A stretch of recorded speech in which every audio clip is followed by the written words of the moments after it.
Hola, muy buen día a todos. ¿Me escuchan? Sí, profe, se escucha. Ok, muchas gracias.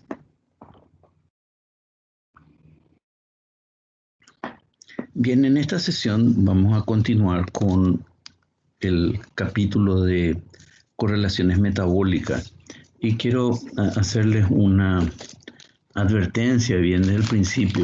Probablemente van a encontrar que hay contenidos que se ven repetitivos. Y definitivamente sí, están repetidos, pero no es por una equivocación, sino tratando de enfocar lo que son las correlaciones metabólicas desde distintos puntos de vista. De manera que al final eh, haya una buena compenetración con este tema, no solamente desde el punto de vista de lo que pasa en los órganos, sino también de cómo fluyen los nutrientes, de qué prioridad se da al uso de estos nutrientes en diferentes condiciones. Y ciertamente la esencia de todo lo que estamos dando ya es materia desarrollada, pero estamos insistiendo en esta parte del programa, en tener esa visión de conjunto del metabolismo. Por lo tanto, yo les invito a que lo miren con atención y no simplemente pensando esto ya lo hemos visto, esto es repetitivo, porque esa visión fragmentada del metabolismo que necesariamente tenemos que tomarla por la complejidad y la longitud del contenido, no nos da la mejor imagen de lo que está pasando realmente en el organismo. Bien, hecha esta aclaración, entonces vamos con nuestra presentación de hoy, que en realidad es la misma que estábamos usando la sesión anterior, solo que continuamos con ella. Dijimos que, una advertencia, cuando estamos hablando de estas relaciones, en el sentido que las señales aumentan o disminuyen la expresión de una enzima, no significa que toda la enzima desaparece cuando hay un efecto represor, ni toda la enzima empieza a sintetizarse cuando hay un efecto activador. Muchas de las enzimas, recuerden esto, están presentes, pero están sometidas a otros efectos regulatorios, como por ejemplo la disponibilidad de sustrato o la regulación alostérica.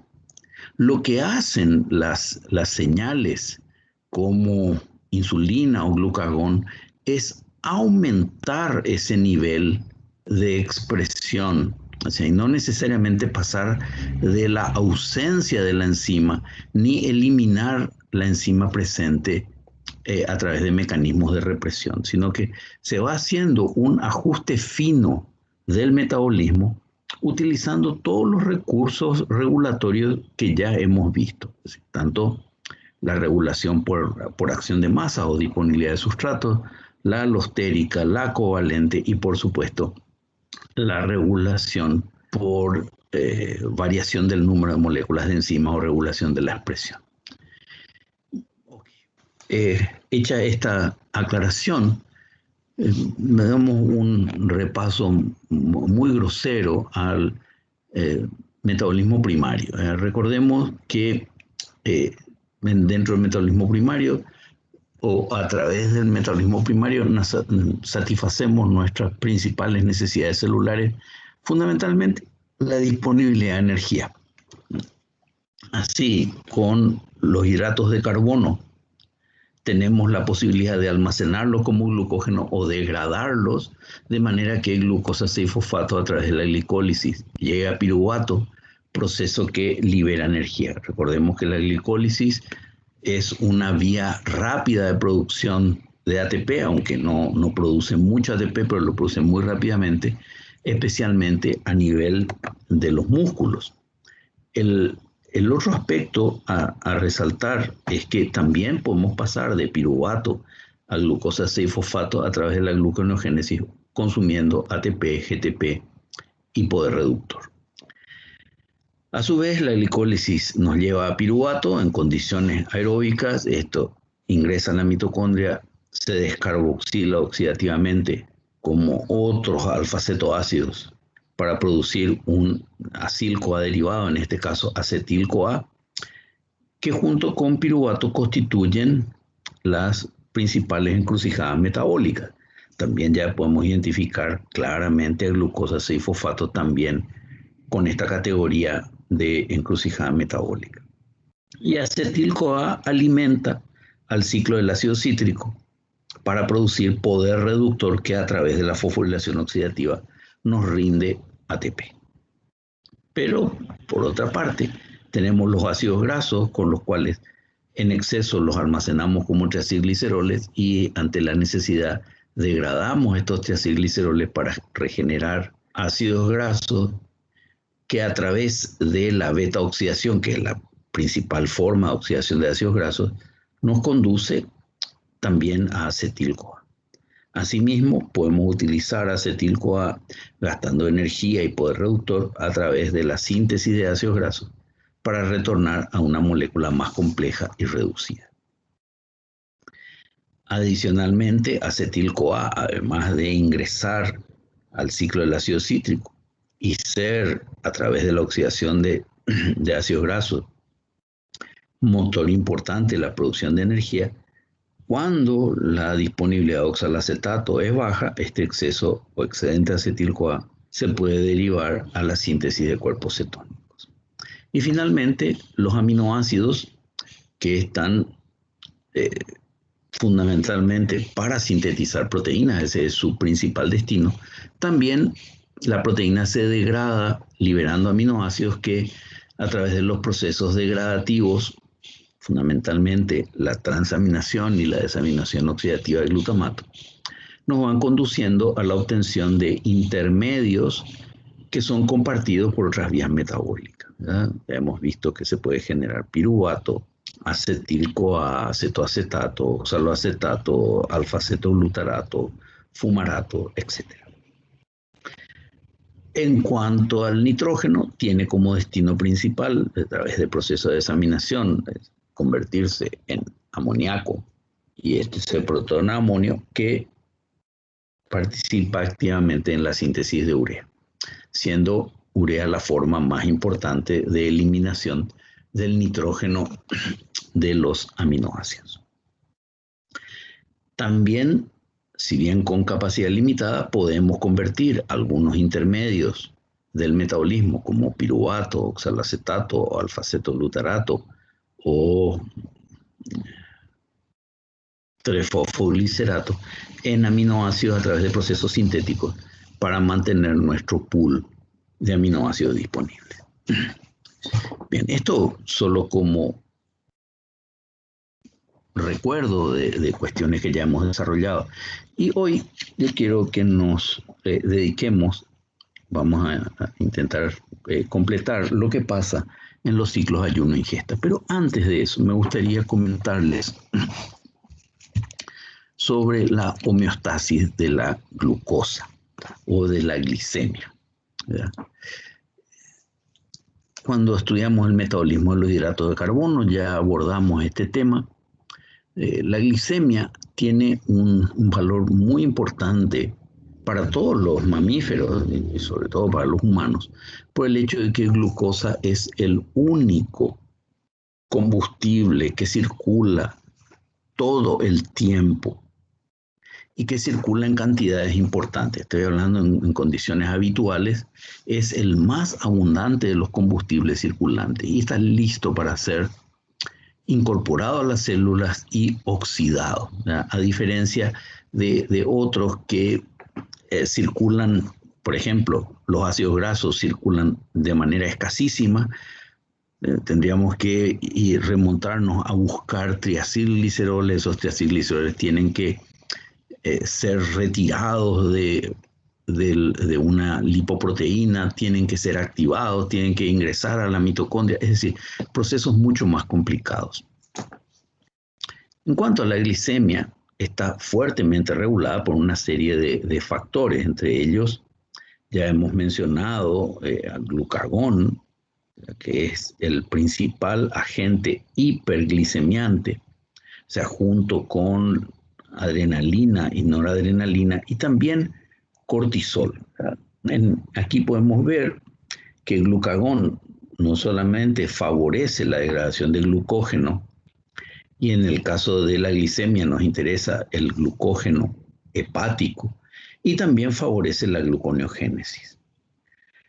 Adrenalina, actuando sobre todo en el músculo, favorece la degradación del glucógeno, pero este es para el uso del propio músculo. Cuando hablamos de la glicemia, estamos hablando de la glucogenólisis hepática, con poca o ninguna o mínima acción sobre la gluconeogénesis.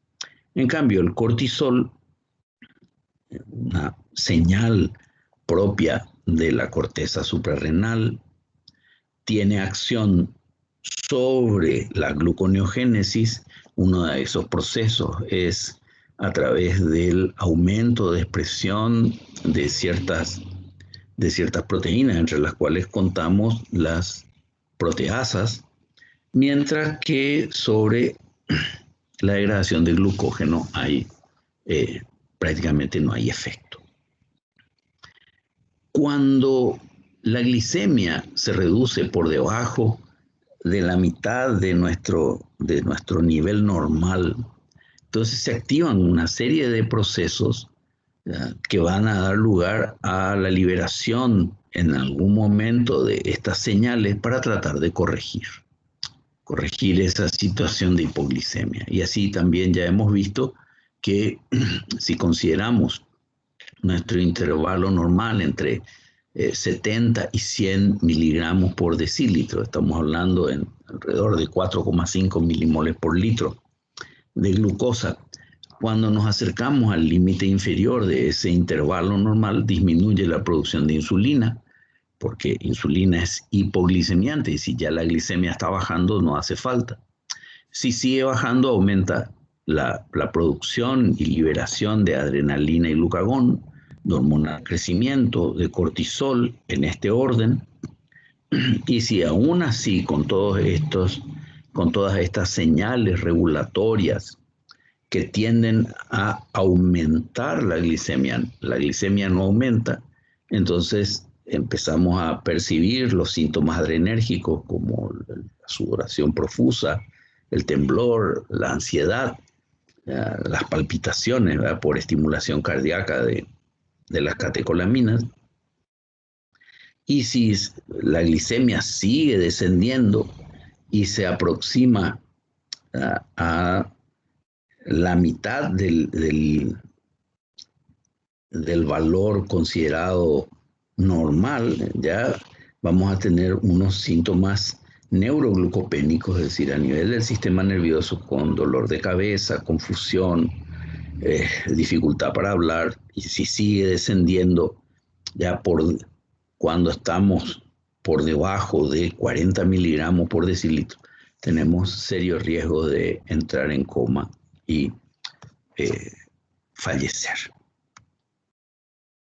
El cerebro usa mucha glucosa y yo no recuerdo si esta imagen les había mostrado cuando hablamos del metabolismo de glucosa en general, pero sí es algo que como futuros médicos es importante que tengan en cuenta. Aquí tenemos unas imágenes, son tomografías de emisión de positrones hechas en cortes, 3 cortes de cerebro a 3 niveles, donde se ha utilizado como marcador un emisor de positrones que es flúor 18, marcando 2-desoxiglucosa. Ustedes recordarán que 2-desoxiglucosa se fosforila, pero luego no se metaboliza más, y por lo tanto una pequeña cantidad de esta sustancia puede servir para mapear el cerebro. es decir, va a mostrarnos cómo ingresa la glucosa y nos permite ver las zonas donde entra más o menos glucosa. Aquí abajo tienen una escala donde los colores nos indican la cantidad de miligramos de consumo de glucosa por 100 gramos de tejido por minuto. Las zonas rojas indican alto ingreso y consumo de glucosa, y las zonas azules las de menos. Y podrán ver los cortes de arriba representan el cerebro de una persona que ha reposado. Tenemos una zona de alto consumo de glucosa, sobre todo en la corteza. Y abajo tenemos una persona que lleva 48 horas sin dormir, donde las zonas azules y verdes, indicando menor consumo de glucosa, son las dominantes. Por lo tanto, tengan mucho cuidado de no exponerse a guardias prolongadas sin reposar, porque eso puede alterar la capacidad de tomar decisiones. Bien. La homeostasis de la glucosa en humanos transcurre en fases. Solo que aquí tenemos que tener mucho cuidado. Estamos hablando de cómo evoluciona la concentración de glucosa en sangre en personas sometidas a ayuno estricto, lo cual no es una condición habitual, pero sí nos ayuda a entender lo que va pasando. Esta tabla es reflejo, y no voy a mostrar las dos cosas, es reflejo de estas curvas donde aquí tenemos la velocidad de consumo de glucosa, son gramos por hora, versus, en principio, la primera mitad de la tabla lo que nos indica son horas, es decir, hasta poco más de 2 días, y a partir de ahí a la derecha son días. Tenemos una primera fase, es decir, son hasta las 2 primeras horas después de comer, donde la dieta es de origen exógeno y todos los tejidos consumen glucosa. Cuando digo consumen, no necesariamente significa que la estén oxidando. Por ejemplo, el hígado lo que hará es almacenar glucosa como glucógeno, mientras que los eritrocitos, el cerebro, la médula renal estarán simplemente obteniendo energía sin almacenar reserva.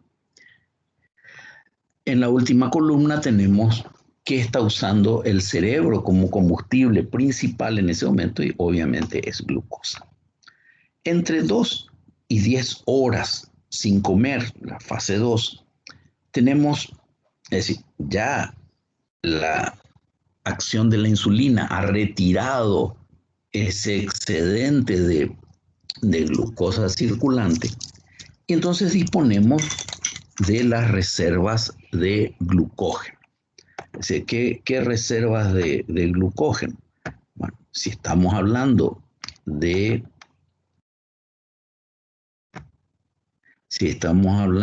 mantener la glicemia, obviamente este glucógeno procede del hígado. Entonces, ¿quiénes usan glucosa? Todos, menos el hígado. Cuando la glicemia se reduce, el hígado deja de sintetizar glucógeno y a la inversa empieza a degradarlo. Los tejidos como músculos, tejido adiposo, empiezan a reducir la velocidad de consumo de glucosa debido fundamentalmente a la disminución de los niveles de insulina. O sea, recordemos que el tejido adiposo y los músculos esqueléticos tienen necesidad de los transportadores GLUT4 dependientes de insulina para incorporar glucosa. Y el principal combustible para el cerebro sigue siendo glucosa. Lo interesante es que aquí vemos que se va incorporando la gluconeogénesis hepática. Podemos ver esta curva punteada en negro, representa la evolución del gasto de glucógeno, y podemos ver ya va ascendiendo la línea discontinua en azul, ¿ya?, dando lugar a un aporte importante ya a las 10 horas, prácticamente mitad y mitad. de la gluconeogénesis. Así pasamos a la fase 3, que se daría entre 10 y 36 horas de ayuno. Estamos hablando de entre mediodía y un día y medio, donde aquí se ha dado una inversión y la gluconeogénesis hepática pasa a ser lo dominante en la contribución para el mantenimiento de la glicemia, aunque todavía resta un poco de glucógeno hepático que degradar. Consumen glucosa todos los tejidos, excepto el hígado. Fíjense que el hígado, en lugar de estar consumiendo para almacenar, ya dejó de almacenar y es más, degrada, y a eso se agrega que sintetiza glucosa de manera muy importante, y los músculos del tejido adiposo a velocidad todavía más reducida. El cerebro sigue utilizando glucosa como principal combustible.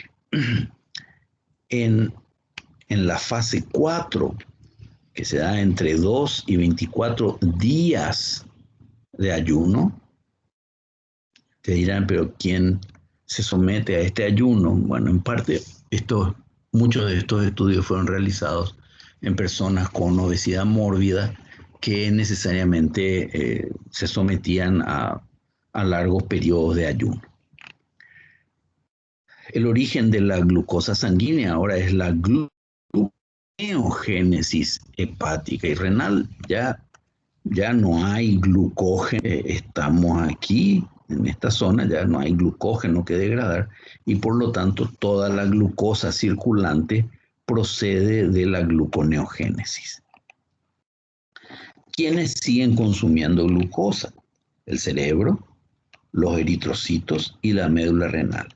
Y el consumo en los músculos es muy, muy reducido. Y el cerebro utiliza glucosa y cuerpos cetónicos como fuente de energía. Me dirán, pero ¿por qué sigue usando glucosa?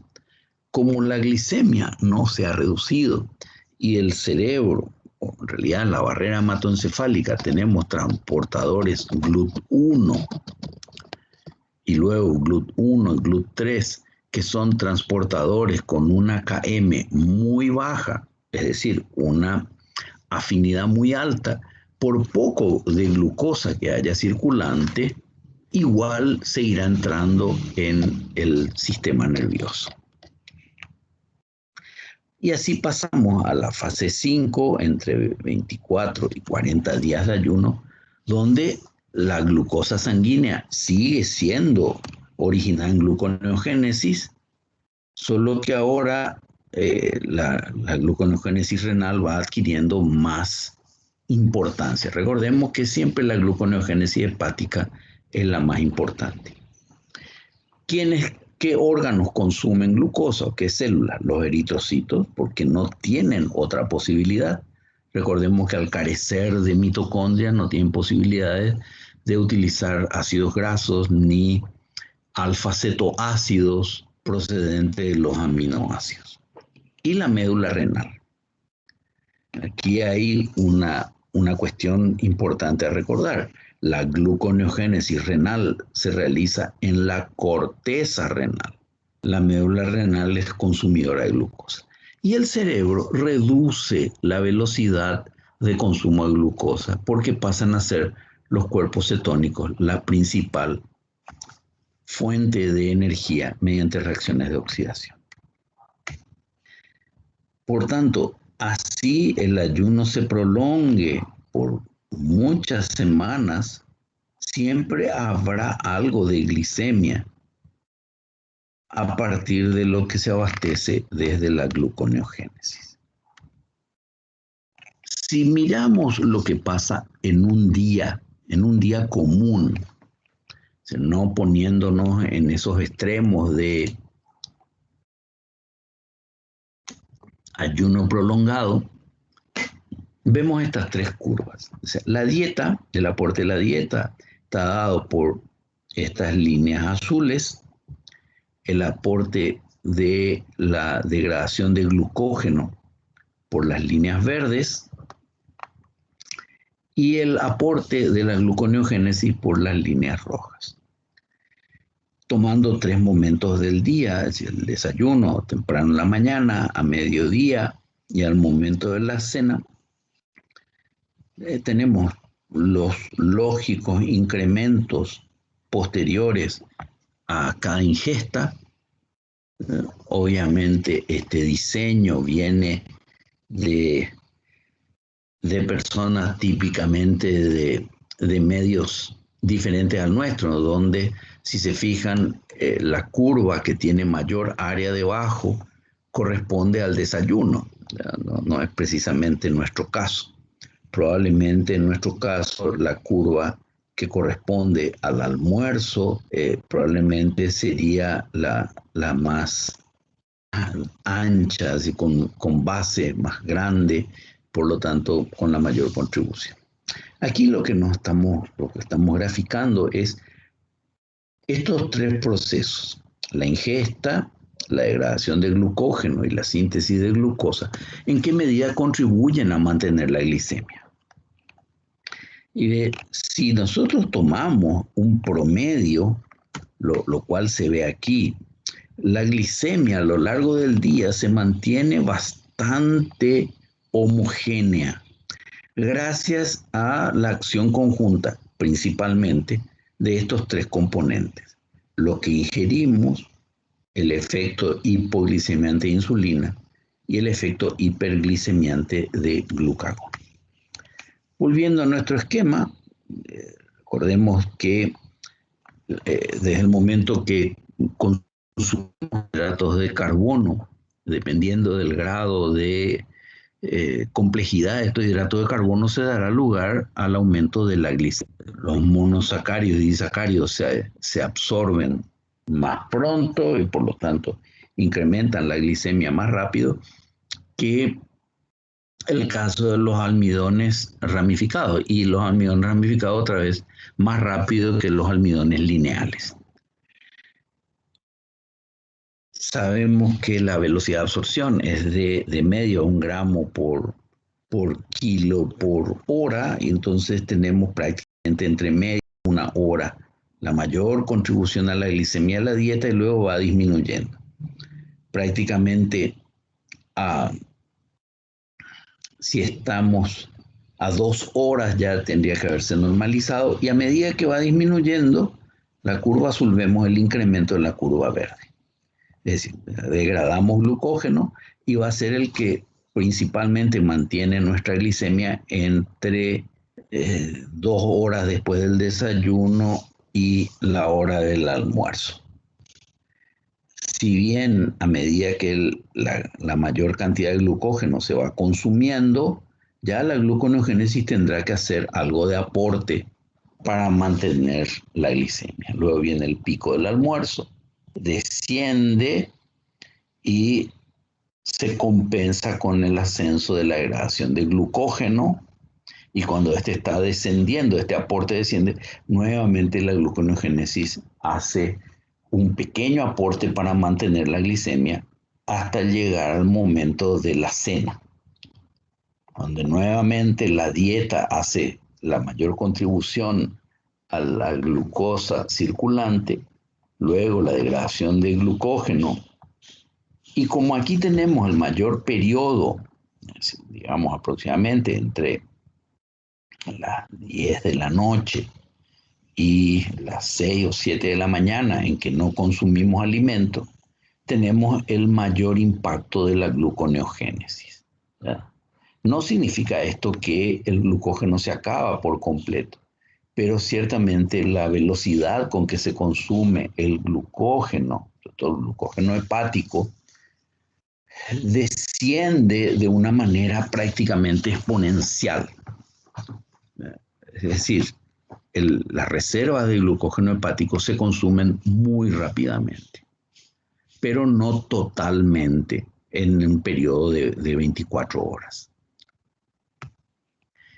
De vuelta a lo que estábamos viendo, simplemente para recordar, si tratamos de mantener un nivel en torno a 4,5, 5 milimoles por litro, y cuando da la liberación de insulina, este nivel tiende a decrecer para acercarse a ese valor, mientras que cuando desciende, la acción de glucagón, adrenalina, cortisol y hormona de crecimiento tiende a aumentarlo para mantener ese valor. Lo ideal para el organismo, tal como vemos aquí, es tener disponibilidad de glucosa más o menos constante a lo largo del día.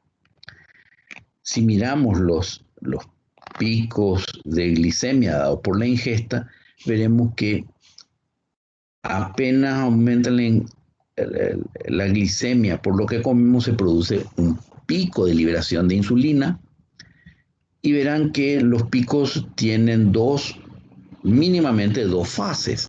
Esa primera fase corresponde a la liberación de insulina contenida en unos gránulos maduros en las células beta, que responden a ese aumento brusco de la glicemia cuando comemos. Y el segundo pico corresponde a la nueva síntesis de insulina cuando se ha agotado lo que ya estaba reservado en esos gránulos. La liberación de glucagón prácticamente es una imagen en espejo, ¿verdad? Cuando la insulina sube, el glucagón desciende. Cuando la insulina desciende, la liberación de glucagón aumenta. Y en ese juego entre los actores hipoglicemiantes, fundamentalmente insulina, y los hiperglicemiantes, glucagón, adrenalina, cortisol, hormona de crecimiento, es que mantenemos a lo largo del día la disponibilidad de glucosa para todos nuestros tejidos. Ya que hemos hablado de dieta, brevemente me gustaría introducirles este concepto que es importante, sobre todo cuando se van a manejar situaciones en las cuales tenemos que saber atender las demandas de los distintos tejidos y evitar que exista una exposición demasiado grande a glucosa circulante. Recordemos que particularmente en algunas situaciones como la diabetes, no es saludable que haya picos de glicemia tan elevados ni tan sostenidos en el tiempo. Entonces, ¿qué es el índice glucémico? Es una relación entre el área bajo la curva. Vamos a mirar aquí. En una curva de glicemia, aquí tenemos la concentración de glucosa graficada en el tiempo post-ingesta, y lo que se hace es se suministra a un sujeto glucosa, es una cantidad de glucosa, y se mide cómo evoluciona la glicemia en este tiempo. Y se contabiliza el área total bajo la curva. Luego, esa misma persona consume la misma cantidad, pero de otra fuente de hidrato de carbono. En este caso, la línea verde representa pan blanco. O sea, si aquí fueron 70 o 75 gramos de glucosa en la línea azul, luego se hace con 75 gramos de pan blanco. Fíjense que hay también una curva donde hay un ascenso de la glicemia y luego un descenso. Obviamente glucosa, como no requiere digestión, tiene su pico a la media hora, mientras que el pan blanco, que lo que tiene son almidones, es decir, amilosa, amilopectina, algo de maltosa, el pico está demorado, ¿verdad? Y se alcanza más o menos pasando la media hora, más próximo a la hora post-ingesta. Y lo otro que podemos ver es que el área bajo la curva verde es menor. Entonces, esta relación de áreas nos da lo que se llama índice glucémico. Aquellos alimentos en la misma cantidad de glucosa dan un área que es mayor que el 70% del área bajo la curva que dio la glucosa se consideran de índice glucémico alto. Aquellos alimentos que que nos proveen una curva que es, digamos, la mitad del área, que da glucosa, se consideran o menos alimentos de índice glucémico bajo, y los de índice glucémico intermedio dan entre 50 y 70% del área bajo la curva que da la glucosa. Solo para tener referencia, algunos alimentos, ¿verdad?, como el arroz o las papas cocidas, están entre las zanahorias cocidas, tienen un índice glucémico muy alto, mientras que otros alimentos como las legumbres o las manzanas tienen índices glucémicos muy bajos, ¿verdad? Es importante no confundir con densidad calórica. Si nosotros, por ejemplo, consumimos mantequilla o manteca de leche de vaca, va a tener un índice glucémico muy bajo porque no tiene hidrato de carbono, pero eso tiene una enorme cantidad de calorías. Por lo tanto, mucho cuidado con el manejo de este parámetro.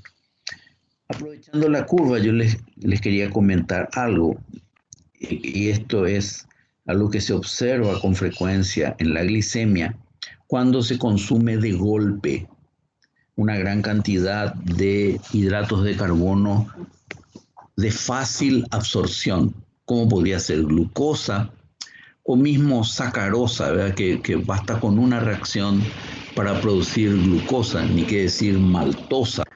Y es que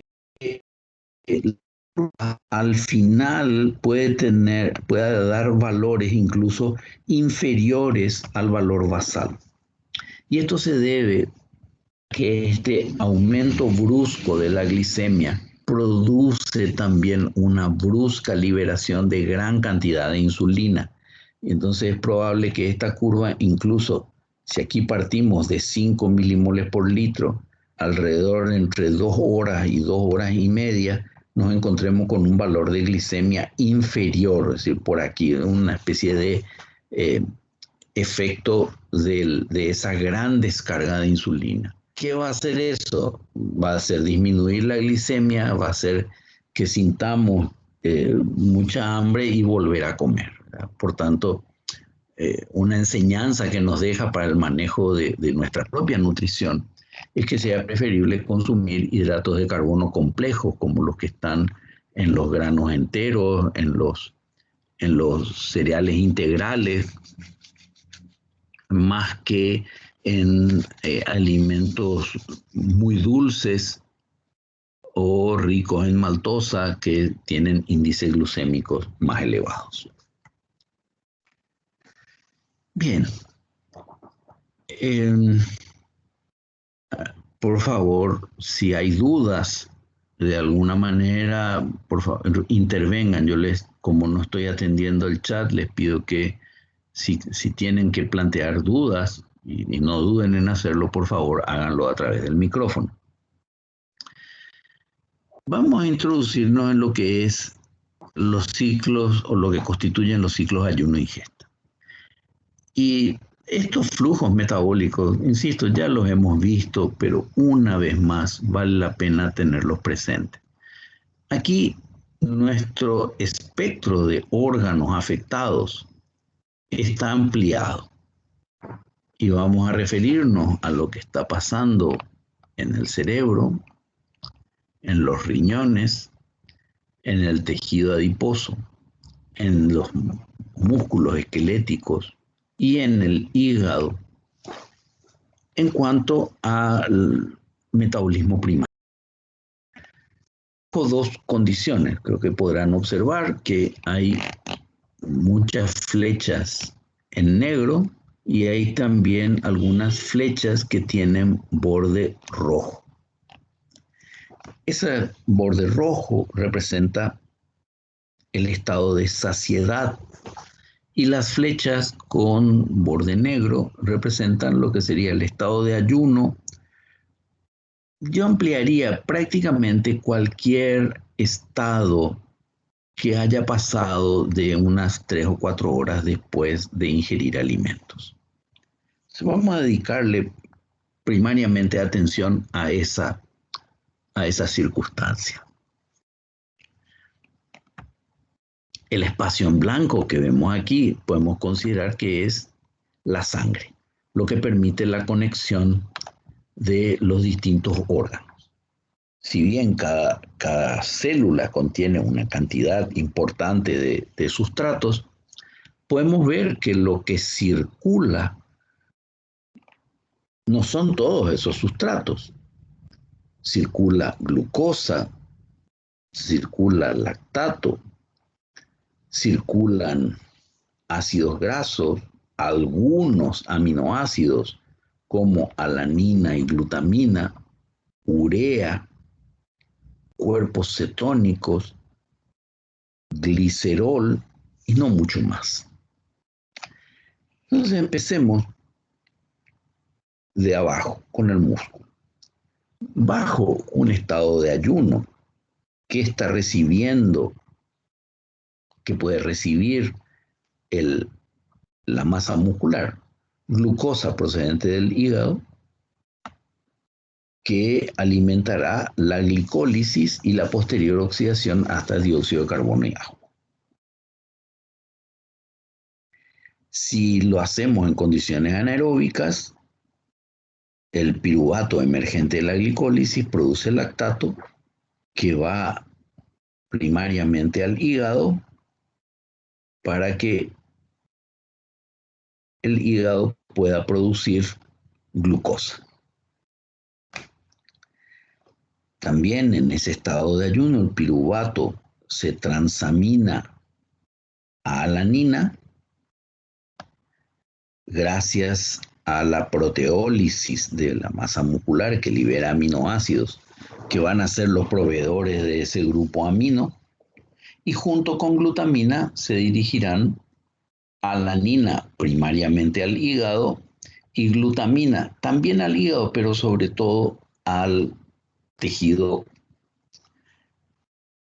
presente en los riñones, sobre todo en la médula renal. Bajo esas condiciones de estado de ayuno, no habrá síntesis de glucógeno, estará disminuida la síntesis de proteínas, y si estamos en un estado de ayuno prolongado, el músculo también recibirá cuerpos cetónicos que serán oxidados hasta dióxido de carbono y agua. Bajo condiciones de saciedad, flecha de bordes rojos podrá recibir desde los triacilgliceroles producidos en el hígado un aporte de ácidos grasos, la masa muscular. Y esto nos deja en evidencia algo que ya saben. Los músculos son capaces de oxidar ácidos grasos, cuerpos cetónicos, glucosa y de músculos que contienen mitocondrias, músculos que contienen mioglobina. Tendremos opción de la degradación de glucosa en condiciones aeróbicas, pero también en condiciones anaeróbicas. El tejido adiposo. El tejido adiposo bajo condiciones de ayuno, es decir, recibe glucosa dependiendo siempre de los niveles de insulina, esa entrada importante de glucosa. Si tuviera un estado de saciedad, esa glucosa puede producir a partir de dihidroxiacetona-fosfato glicerol para que vaya a otros órganos, por ejemplo, para la síntesis de triacilgliceroles, o mismo sintetizar triacilgliceroles en el propio tejido adiposo. El tejido adiposo en estado de saciedad tomará dihidroxiacetona-fosfato primariamente de la glicólisis para obtener ese esqueleto de 3 carbonos para la síntesis de triacilgliceroles. Pero si estamos en un estado de ayuno, el proceso será invertido.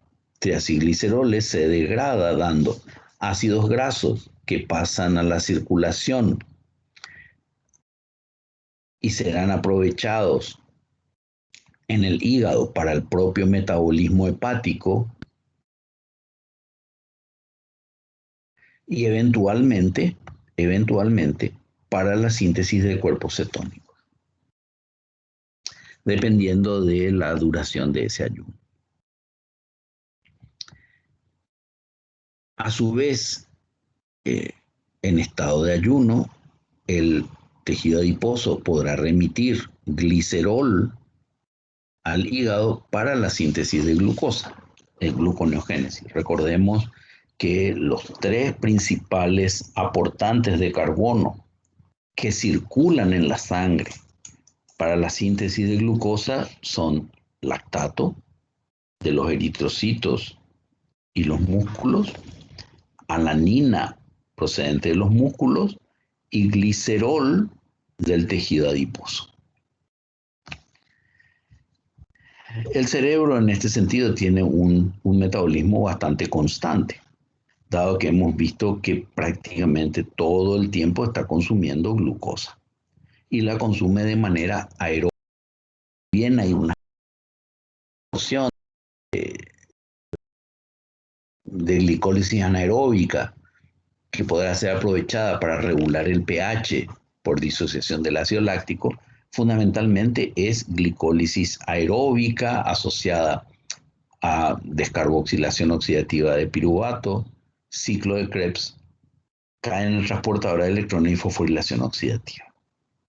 Y cuando el ayuno se prolonga, hemos visto en esas fases avanzadas, sobre todo cuando estamos en esta fase a partir de 2 días de ayuno, si el cerebro empieza a hacer un uso importante de cuerpos cetónicos que proceden del hígado. O sea, los riñones tienen, claro, aquí hay que distinguir entre lo que pasa en la médula renal y la corteza renal a nivel de corteza renal, flecha negra, periodo de ayuno, para utilizar precursores procedentes de aminoácidos para sintetizar glucosa a través de gluconeogénesis. Regularmente, y esto tanto en estado de saciedad como de ayuno, la urea producida a nivel hepático llegará por vía sanguínea a los riñones y los riñones son encargados de eliminarla.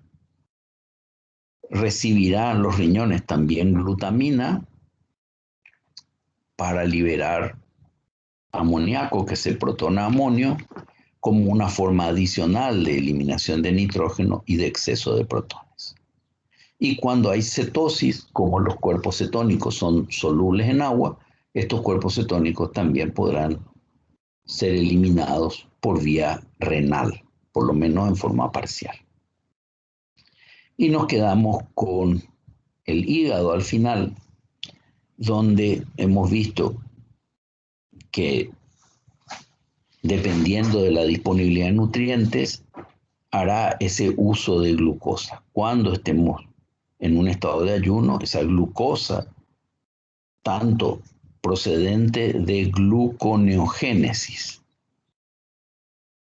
utilizando aminoácidos como fuente de carbono, o lactato, o glicerol, en periodo de ayuno se pondrá en circulación para el cerebro, para los músculos, para los riñones, para todos los órganos que lo demanden.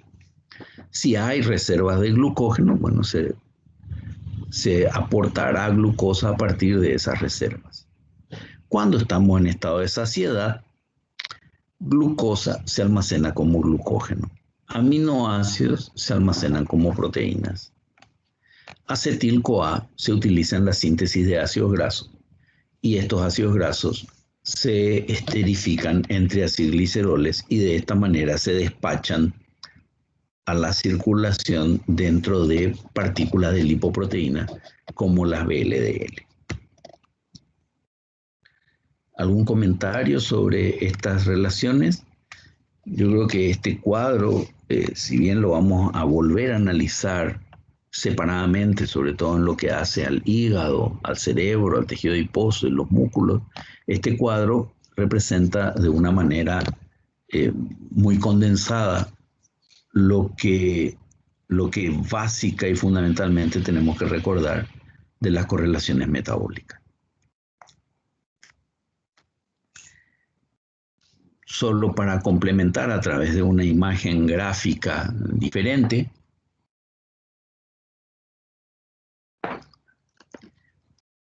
aquí incluimos en el metabolismo postprandial, es decir, metabolismo ingesta. Esto es después de comer. Eso también se llama fase absortiva. El intestino permite ingresar a esta línea azul. Esta línea azul representa el plasma sanguíneo, glucosa disuelta, lípidos como kilomicrones y aminoácidos disueltos. Al hígado llega fundamentalmente glucosa y esta glucosa ingresa sin mediación de insulina, aunque haya insulina presente por la situación de hiperglicemia, pero este ingreso es independiente de insulina y lo que estará favorecido es la síntesis de glucógeno, podrán ver aquí un signo positivo, la glicólisis, pero no precisamente por necesidad de fuente de energía, sino para producir acetil-CoA, que favorece la lipogénesis, síntesis de ácidos grasos y síntesis de triacilgliceroles, para despachar estos triacilgliceroles en forma de VLDL, para que sean accesibles a distintos tejidos. Ya que estamos hablando de periodo de ingesta, fundamentalmente al tejido adiposo. Recordemos que la insulina, entre otras cosas, aumenta la expresión de lipoproteína lipasa, de manera que podamos incorporar esos ácidos grasos al tejido adiposo eh, de una manera favorable. Pero también el tejido adiposo está recibiendo glucosa y en este caso ingresa facilitada por insulina. Habrá glicólisis para sostener energéticamente el metabolismo de los adipocitos, pero también la producción de hidroxiacetona fosfato, que se convertirá en glicerol 3-fosfato y con los ácidos grasos disponibles generar almacenamiento de triacilgliceroles. Adicionalmente, el hígado también recibe aminoácidos. En el caso de los kilomicrones, tendrán un recorrido semejante al que vimos con las partículas de VLDL, solo que con lípidos de origen exógeno, aportando ácidos grasos a músculos y tejido adiposo y liberando glicerol, que en este caso, dado que la señal es una señal de ingesta insulina, el glicerol en el hígado no se utilizará para gluconeogénesis, sino para ser convertido en glicerol 3-fosfato y este ser esterificado con ácidos grasos y constituir triacilgliceroles. Bajo el mismo escenario de ingesta en los músculos, ingreso de glucosa mediado por GLUT4 dependiente de insulina, activa síntesis de glucógeno y también metabolismo anabólico a partir de aminoácidos para regenerar las proteínas que han sido degradadas en otro periodo. Ese ingreso de aminoácidos se va a traducir en un incremento de síntesis de proteínas.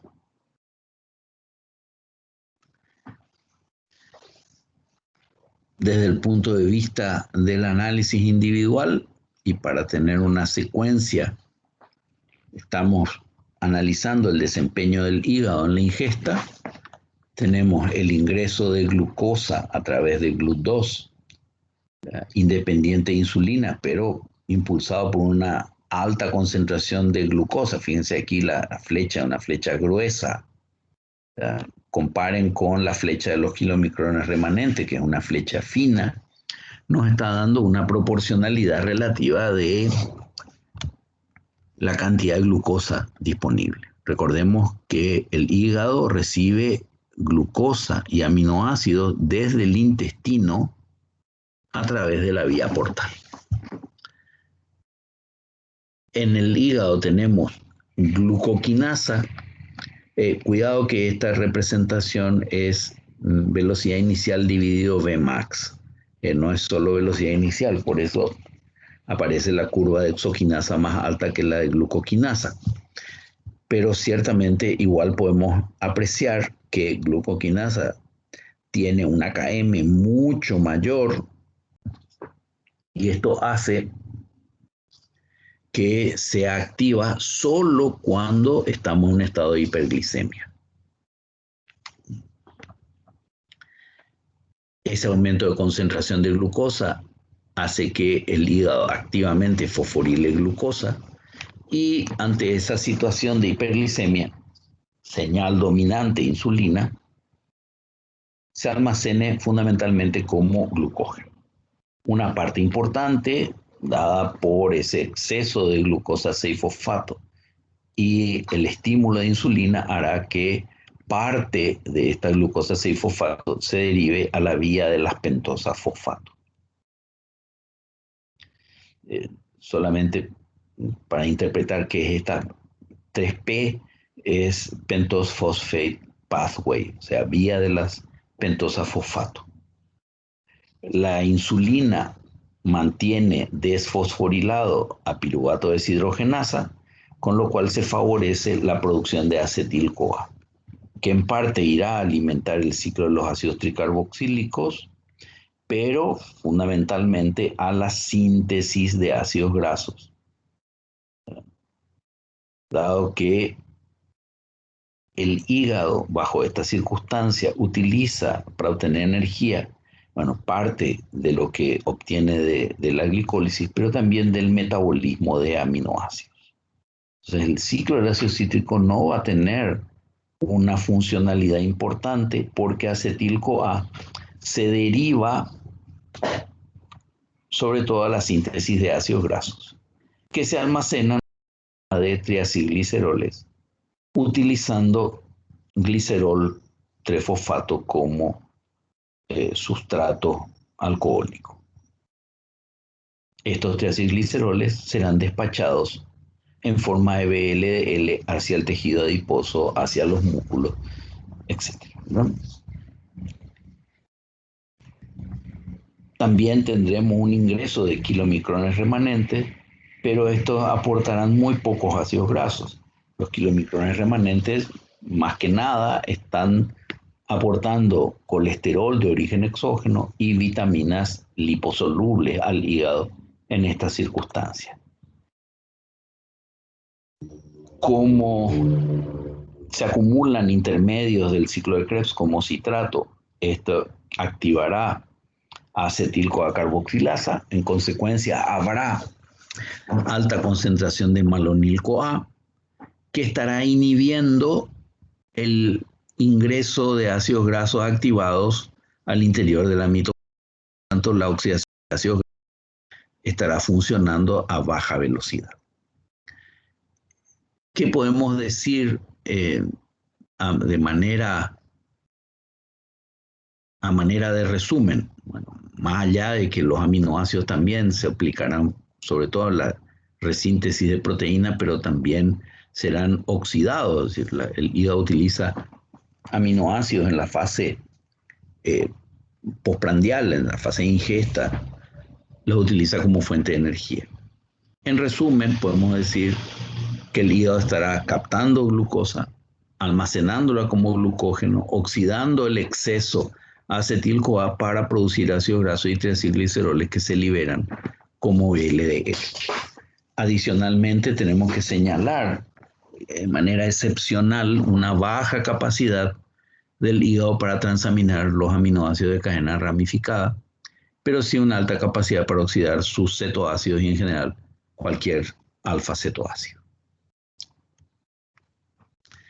El adipocito o los adipocitos en la fase de ingesta estarán ingresando glucosa muy activamente, dado que sus GLUT4 están expuestos.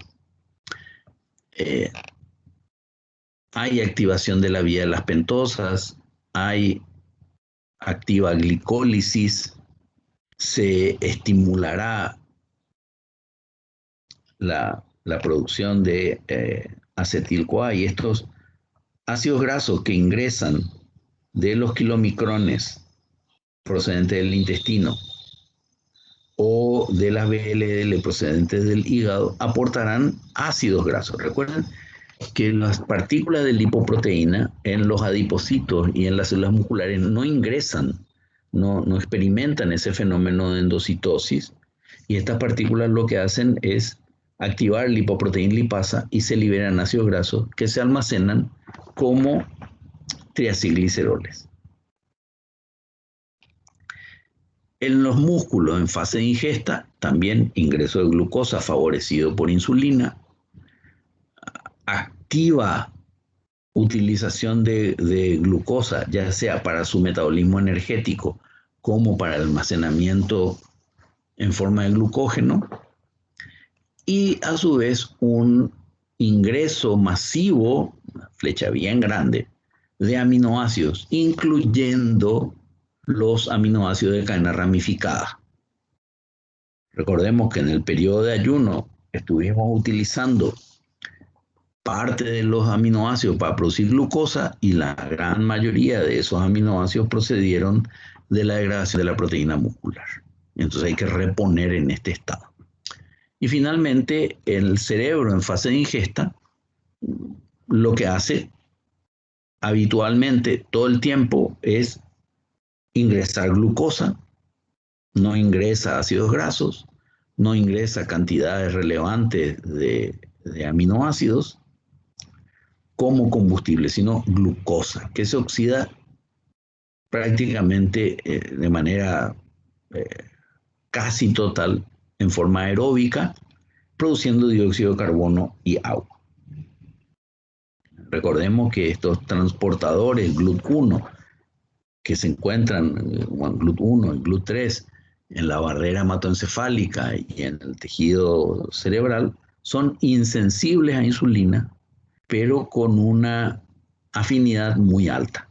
Por lo tanto, aunque la glicemia esté descendida, igual va a estar ingresando glucosa en estos órganos, en el cerebro, en tejido nervioso, perdón. ¿Qué pasa si hay ingesta en exceso? Cuando hay ingesta en exceso, la señal dominante es insulina. Recordemos que esta es una señal anabólica, por lo tanto va a tratar de retirar sustancias livianas de la circulación y favorecer su almacenamiento en forma de sustancias más complejas. Sustancias como polisacáridos, glucógeno, proteínas o triacilgliceroles. Los hidratos de carbono, fíjense que aquí en estado de ingesta en exceso, las flechas de aminoácidos, glucosa y kilomicrones conteniendo la mayor parte de los lípidos de la dieta son flechas importantes, indicando que hay un gran ingreso de estos nutrientes. Pensemos, ¿qué pasa con los aminoácidos? Va a todos los tejidos a reponer proteína muscular y al hígado. Y en el hígado estos aminoácidos se utilizarán para reponer proteína, pero se oxidarán muy activamente. Y al oxidarse, tenemos que recordar que nos van a dar sustancias que a su vez por oxidación terminan generando acetil-CoA, como también ingresan mucha glucosa. Y si ya las reservas de glucógeno están completas, ese excedente de glucosa se derivará a la glicólisis para dar más acetil-CoA y a su vez a la vía de las pentosas para dar NADPH. Si tenemos excedente de acetil-CoA y NADPH, tenemos el escenario perfecto para la síntesis de ácidos grasos, que se convierten en triacilgliceroles y se despachan como VLDL. Por lo tanto, sigan esta línea blanca, tanto para glucosa, para aminoácidos, para tener claro qué va a pasar en el hígado en condiciones de ingesta en exceso. Vamos a tener también una gran cantidad de lípidos en kilomicrones, pero estos kilomicrones no llegan primariamente al hígado, sino van a ir a proveer ácidos grasos para que se almacenen en los adipocitos, sumado a los ácidos grasos que vienen como triacilgliceroles desde el hígado en forma de VLDL. Por lo tanto, tenemos unas condiciones ideales para que los adipocitos almacenen gran cantidad de triacilgliceroles. El cerebro no le va a afectar. ¿Por qué? Porque la insulina mantendrá los niveles aceptables de glucosa para que no haya una hiperglicemia sostenida, y el cerebro seguirá utilizando glucosa. Los músculos, ante la presencia de insulina, seguirán utilizando glucosa, almacenarán glucógeno, pero recordemos, glucógeno se puede almacenar limitadamente. En cambio, los triacilgliceroles en tejido adiposo se pueden almacenar de una manera mucho más notable en términos cuantitativos. Y ahora veamos rápidamente el metabolismo posabsortivo. Lo que pasa no en el periodo postprandial, que es después de la ingesta, sino el posabsortivo, cuando el intestino dejó de aportar glucosa y otros nutrientes. La señal dominante es glucagón, y la glucosa que está circulando, que vemos aquí circulando como este punto verde, es glucosa endógena procedente de la degradación de glucógeno. Ahora la flecha que tiene el signo positivo es la que corresponde a glucogenólisis, permitiendo la salida de glucosa del hígado, y en parte de la glucosa procedente de gluconeogénesis, alimentada por glicerol del tejido adiposo, alanina del músculo, lactato del músculo y de los eritrocitos, contribuyendo a que el hígado saque glucosa a la circulación. En el músculo y en el tejido adiposo vemos que el ingreso de glucosa, bueno, en el caso de ambos, estará disminuido porque el transporte es dependiente de insulina. Por tanto, no habrá síntesis de glucógeno en el músculo, al revés, aumento de la degradación de glucógeno, solo que esta glucosa 6-fosfato que termina la glucogenólisis se utiliza dentro del propio músculo, y también el músculo estará utilizando, si tiene disponibles ácidos grasos, al tiempo que degrada proteína para enviar alanina al hígado, y como la glicólisis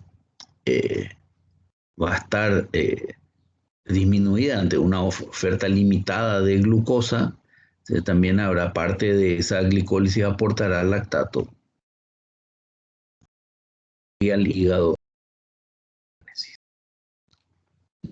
En el caso del tejido adiposo, lo que va a estar favorecido es la lipólisis, proveyendo ácidos grasos para el propio metabolismo de los adipocitos, liberación de ácidos grasos para el metabolismo muscular. También el hígado utiliza ácidos grasos en el periodo de ayuno, y el glicerol pasará a la circulación para alimentar la gluconeogénesis. Si este ayuno es prolongado, eh, fíjense, ya definitivamente la entrada de glucosa al tejido adiposo o a los músculos va a estar limitado por aquello que produzca el hígado. Ya el músculo y el hígado han agotado sus reservas de glucógeno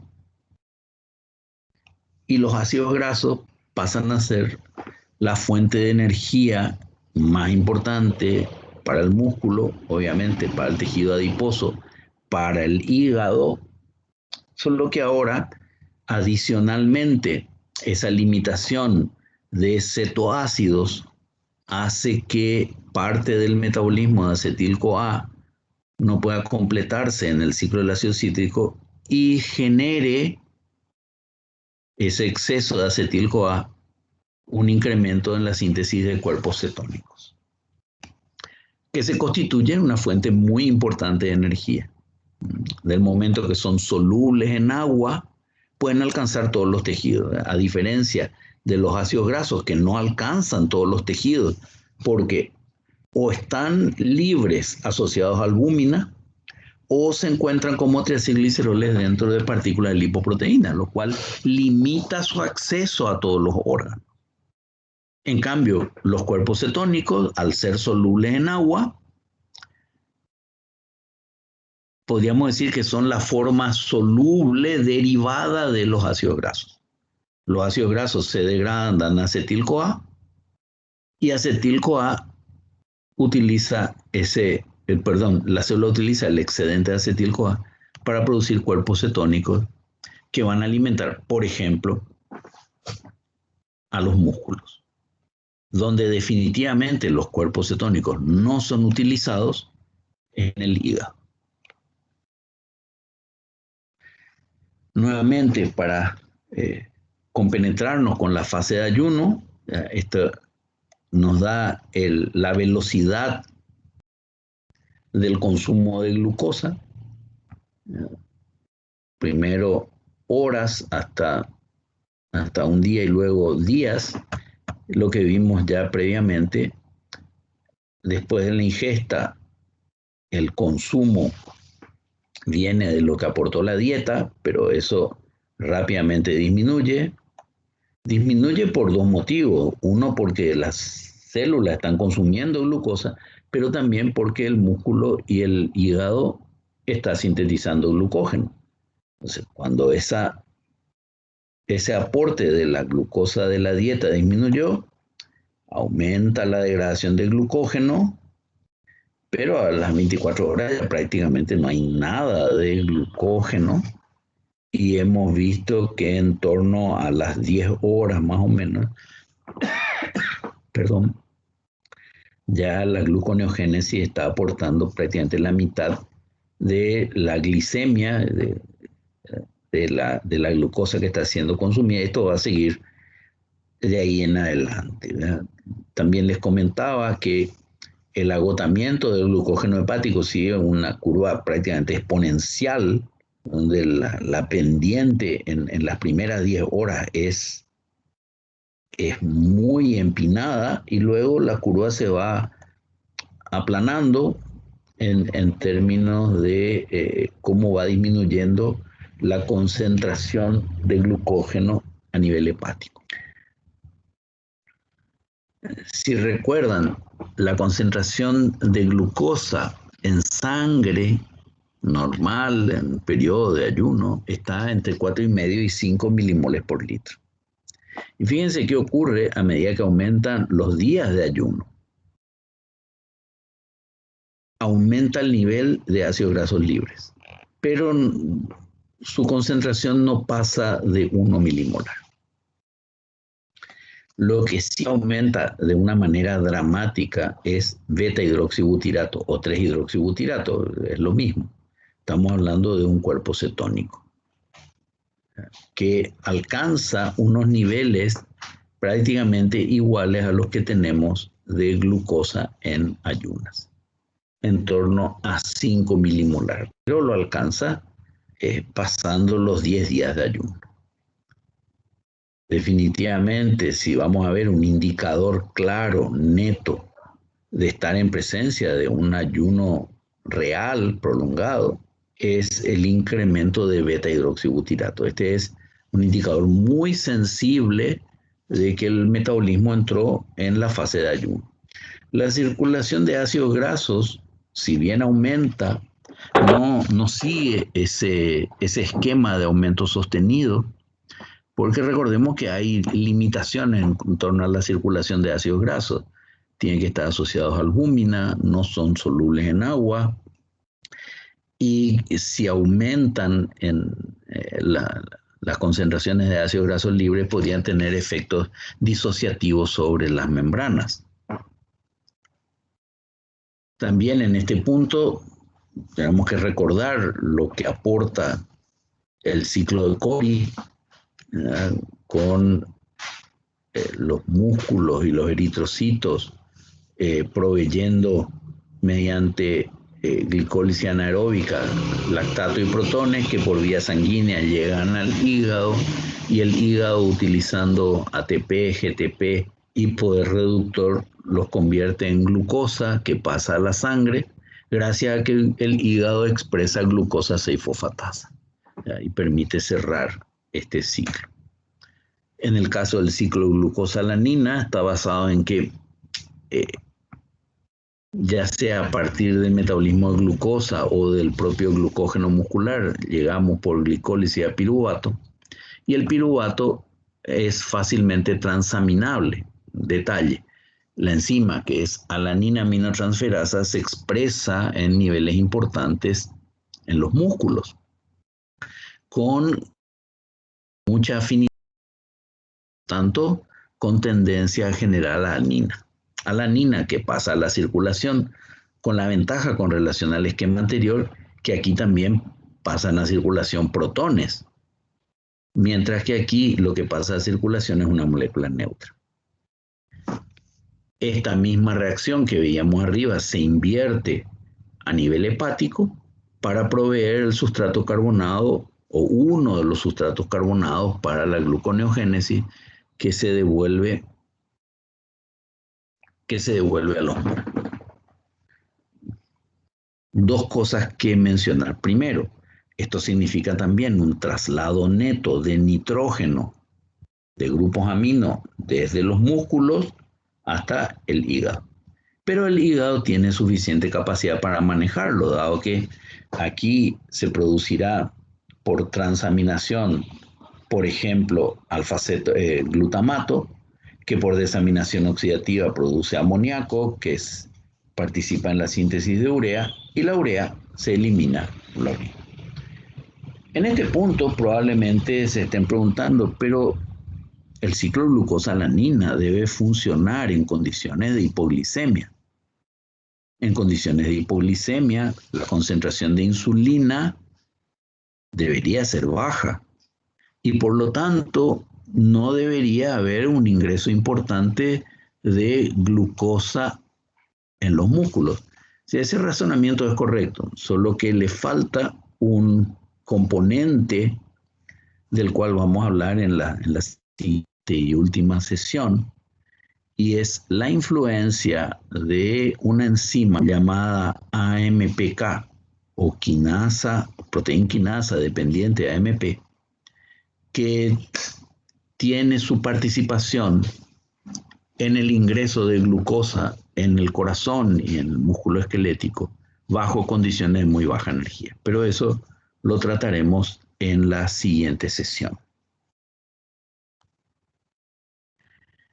Entonces, para ir concluyendo, yo quiero que hagamos una síntesis del comportamiento de otros órganos en el periodo de ayuno, simplemente para repasar.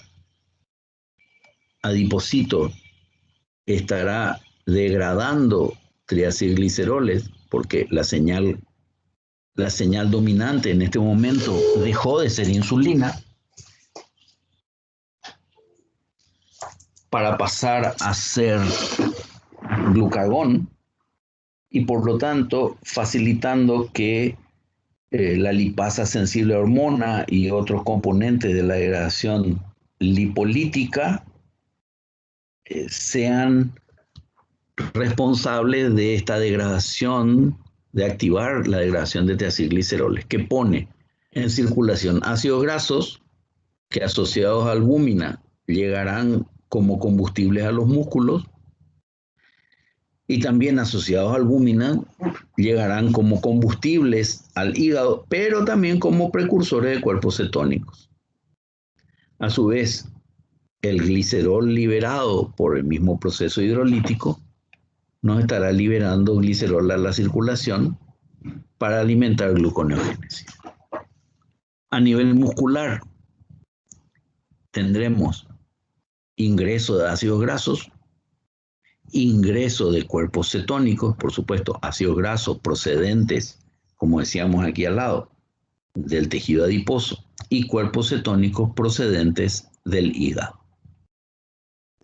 Como hay gran capacidad oxidativa, estamos hablando de un músculo aeróbico, es decir, un músculo que contiene mioglobina, que contiene mitocondrias, pero a esto tenemos que sumarle un proceso activo de degradación de proteínas, liberando aminoácidos que pasan a la circulación como precursores de gluconeogénesis.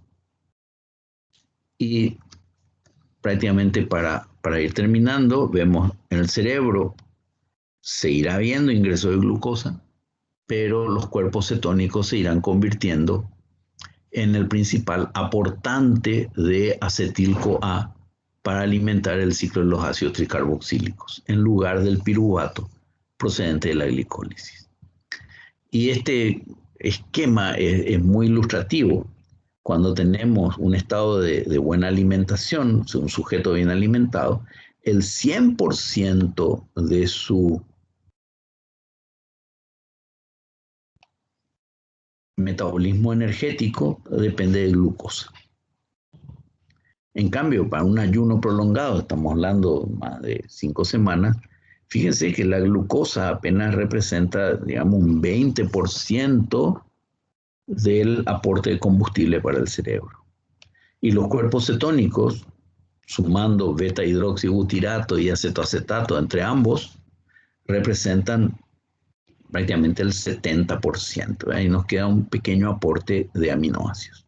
Y otra vez dentro de los cuerpos cetónicos, beta-hidroxibutirato hace el aporte más importante de todos. Recordemos que beta-hidroxibutirato al ingresar a la mitocondria ya se deshidrogena, por lo tanto aporta NADH para el complejo 1 de la cadena respiratoria, más allá que después vaya a generar aporte de carbono al ciclo de Krebs. Bien, esto que hemos comentado, ¿verdad? Esto que hemos comentado está resumido aquí, donde tenemos el estado absortivo a la izquierda, los tejidos involucrados y el estado de ayuno. Entonces, no voy a repetirles lo que ya hemos desarrollado, pero sí estimo que este gráfico les podrá servir como un útil repaso. Yo dejo la presentación hasta aquí y si tuvieran algún comentario, por favor, antes de abandonar la reunión.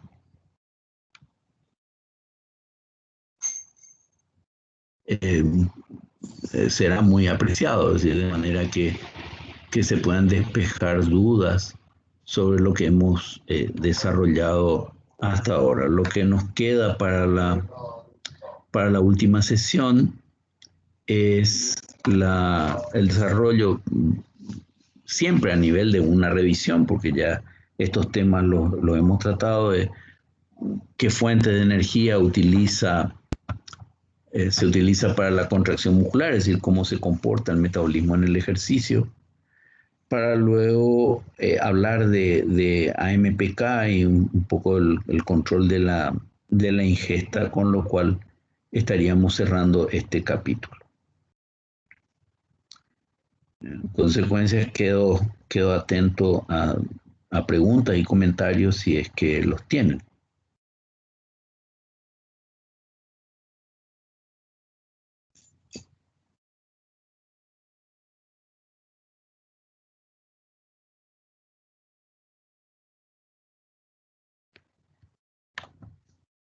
Bien, si no hay comentarios,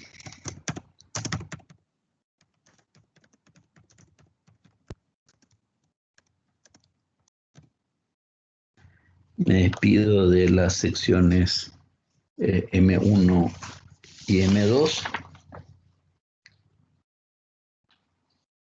hasta el próximo lunes y les deseo un buen fin de semana.